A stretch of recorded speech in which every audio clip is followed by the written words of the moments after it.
Ustaz, Ustaz kata tadi kita nak fokus kepada Al-Quran. Apa yang perlu kita kenal Quran? Tengok Quran, tahu dah Quran. Ni Quran. Dalam masjid banyak Quran. How? Bagaimana kita nak kenal Quran supaya mencetus rasa cinta tadi, Ustaz? Allahu Akbar, ya.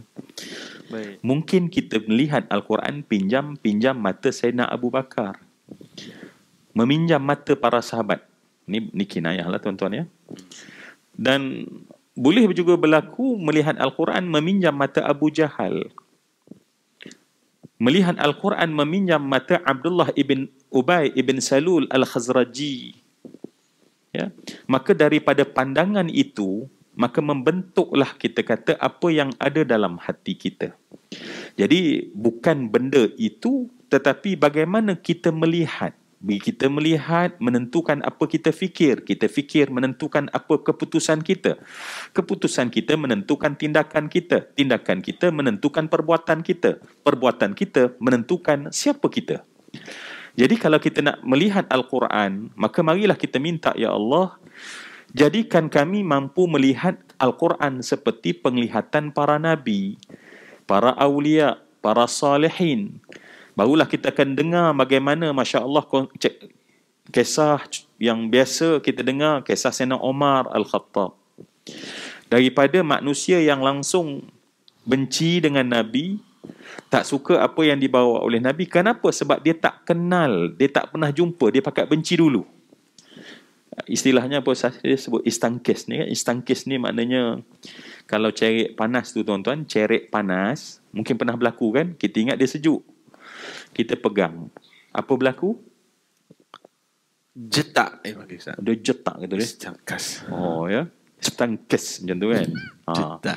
Manusia dan kebenaran dan Al-Quran, kalau dia tak melihat dan tak kenal Al-Quran, dia boleh menolak dengan serta-merta. Arka refleks. Dia tak pegang, oh panas rupanya. Kan?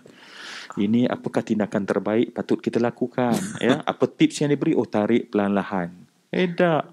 Sentuh. Begitulah Allah gambarkan orang dan Al-Quran menolak secara spontan. Ya. Kenapa? Sebab dia macam Sayyidina Umar. Dia tahu orang kata Nabi Muhammad sabiq. Ya, kita ingat kita golongan sabiq. Di zaman dulu, kalau dia jahiliyah masuk Islam, gelarannya adalah sabiq.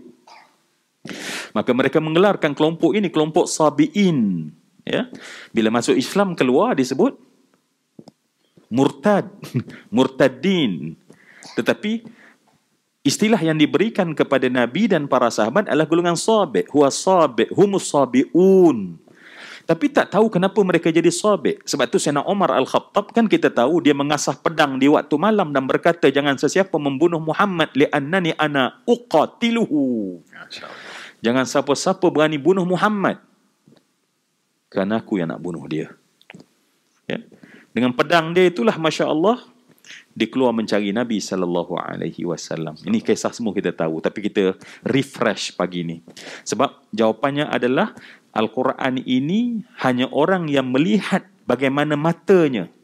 Sebab tu kita nak minta pada Allah, ya Allah, setelah kita diperlihatkan, sebab itulah bagilah penglihatan kami, penglihatan orang-orang saleh, penglihatan para awliya, penglihatan para ulama, penglihatan orang awam macam kita tak rasa apa-apa. Mungkin bacaan Al-Quran sama, mungkin kadang-kadang Masya Allah lebih sedap lagi, maaf saya, lagu-lagu semasa yang ada pada hari ini.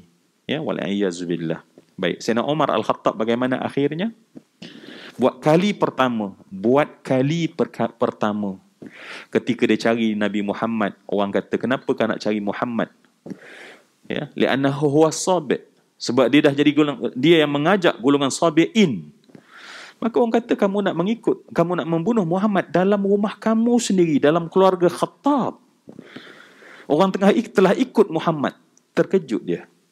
Dan terus dia pergi ke rumah adiknya, Fatimah, binti Khattab, dengan suaminya. Kebetulan tengah kuliah duha. Jadi bila nak masuk pintu, dengar orang mengaji, dengar orang baca sesuatu. Maka dia buka pintu meluru masuk, dan dia sempat mendengar beberapa perkataan. Dan ditanya, apa yang kamu baca? Sebab dia selama ni benci, tapi dia tak tahu apa yang dia benci. Dia tak suka, tetapi dia tak tahu apa yang dia tak suka. Ini berlaku dalam hidup kita kan. Kita tak suka, tapi apa yang kita tak suka kita tak tahu. Kita benci, apa yang kita benci kita tak tahu. Maka akhirnya dia minta, ya, bacakan kepada dia. Masya Allah, battalah. Tidak membenarkannya sehingga kamu bersuci, ya. Sehingga kamu bersuci. Dan Sayyidina Umar kata, bagaimana cara bersuci? Pada masa itu juga dia mensucikan diri dia. Buat kali pertama dia baca surah Taha. Nampak tak? Ya. Tatkala Al-Quran yang memang hebat itu kekal hebat sampai sekarang. Tetapi pada saat Allah berikan, pada saat dia minta, pada ketika itu membuka sedikit ruang dalam pintu hatinya, dia baca, dia terus. Ma'ajab hadzal kalam. Dia kata, Masya Allah, aku tak pernah jumpa perkataan yang begini ta'ajub.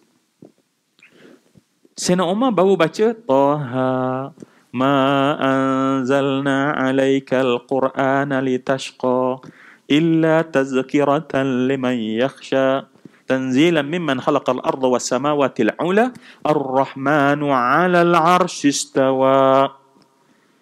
Cuba bayang, baru 5 ayat. Kita baca satu Quran. Pagi tadi mungkin ramai dah habis satu juzuk. Tetapi bagaimana saat dibaca, Masya Allah, perkataan apa ini?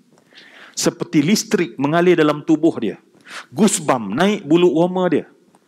Dan pada saat tersebut, apa yang keluar? Sekali lagi soalannya adalah, Aina Muhammad? Kalau tadi Aina Muhammad, li'annani ana uqatiluhu wal'an, Aina Muhammad? Intonasi dia berubah dah. Masya Allah. Intonasi je saya cukup. Khabbab bin Arat yang bersembunyi di sebalik langsir keluar. Aku dengar malam tadi Rasulullah, Yaumul Khamis, aku dengar Nabi menadah tangan berdoa, A'izzal Islam. Ya Allah, Islam ni teruk sangat kena tekan, Ya Allah. Teruk sangat, Ya Allah, dibelasah, dibantai. A'izzal Islam. Ya Allah, kuatkanlah Islam ini bainal Umarain. Antara dua Umar, sama ada Umar Al-Khattab, Ya Allah, ataupun Amr Ibn Hisham, Abu Jahal.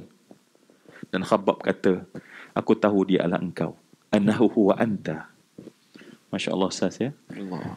Berjalan. Maka baru, tapi tuan-tuan, kita semua tahu kisah ni kan?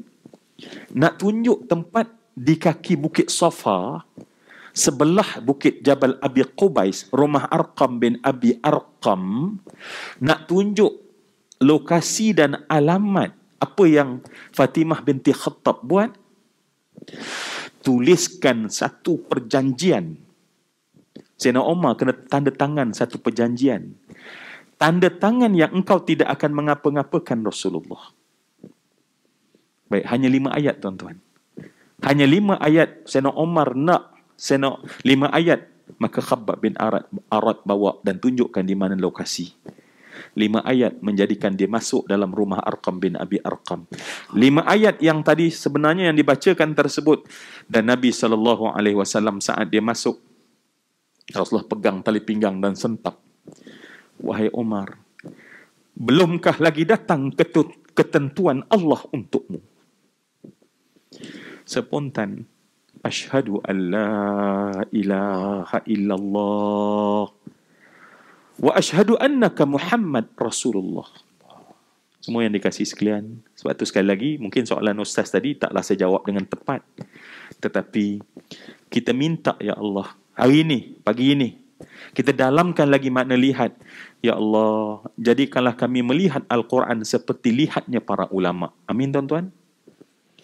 Jadikanlah kami melihat Al-Quran, Ya Allah, seperti mana dilihat oleh para ulama, Ya Allah. Amin. Jadikanlah kami melihat Al-Quran seperti mana dilihat oleh golongan salafus salih, Ya Allah. Amin.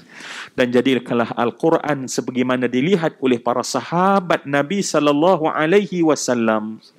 Amin ya Rabbal Alamin. Sebelum saya serah balik, pada zaman Sayyidina Abu Bakar As-Siddiq, sebab Ustaz Nur Syed datang daripada Yaman, dalam riwayat itu, athar itu cerita bahawa datang orang Yaman, Ahlul Yaman, ya, bila mensyarahkan tentang hati yang kasar, hati yang keras, yang datang dan sumbernya daripada nafsu, ya, a'da'u aduwika nafsuka allati baina jambaik. Dalam beberapa catatan membawa asar datang orang Yaman, dan pada saat berjumpa dengan Sayyidina Abu Bakar, lantas ada dibacakan Al-Quran, orang Yaman semuanya menangis. Dan Sayyidina Abu Bakar berkata, inilah cara di zaman Nabi kami ketika saat turunnya wahyu. Turun, seluruh air mata kami basah dengan linangan air mata. Kerana terlalu lazat Al-Quran masuk dalam hati dan jantung kami. Dan itulah yang kita nak hari ini. Sekali lagi, kita nak, ya Allah, berilah lazat, ya Allah, sedap, ya Allah, indah, ya Allah, setiap kali kami membuka Al-Quran tersebut. Kerana sekali lagi, Al-Quran yang kita baca sama je Quran di zaman Rasulullah. Jangan kata, oh zaman dulu Quran dia lain, sebab tu dia feeling dia lain. Bukan di zaman salafus soleh Qurannya lain, maka sekarang Qurannya lain. Sama tuan-tuan. Tetapi apa yang membeza? Hati yang melihat Al-Quran tersebut. Jadi, mintalah pada Allah saat kita membaca Al-Quran, sekeping hati yang terbaik yang kita pohon harap kepada Allah Subhanahu Wa Taala.